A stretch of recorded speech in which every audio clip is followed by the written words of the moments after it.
So, good day, no?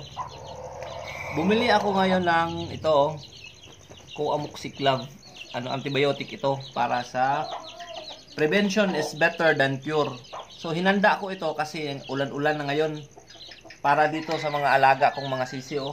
Mayroon ako dito, yan, oh. Yan. So, ko na siya, bago to, kabibili ko lang nito, yan, oh.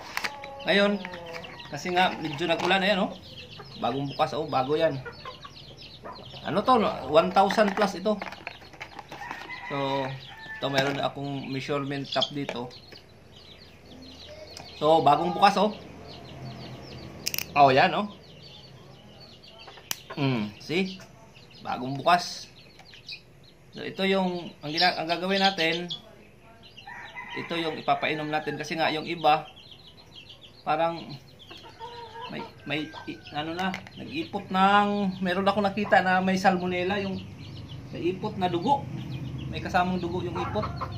Kaya ito ang ginagawa ko. So yan, hindi ko na siya tinitimpla, hindi ko nilalagyan ng tubig para ano. So bagong bukas to, ang mahal ito, butik na yan. Ayan.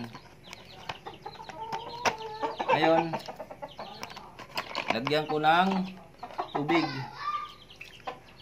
Yan.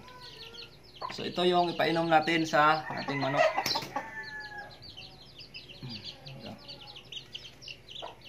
Tunawin lang natin maigi.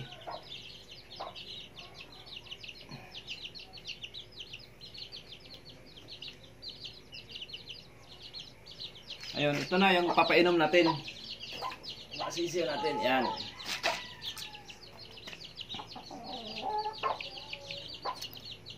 So, kita nyo, umiinom sila, ayan, o.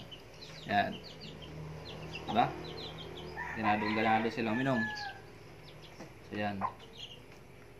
So, nire-repeat ko yan mga ilang days.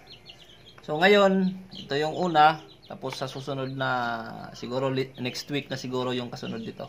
Weekly lang, weekly after 1 month, tapos na. Yun lang.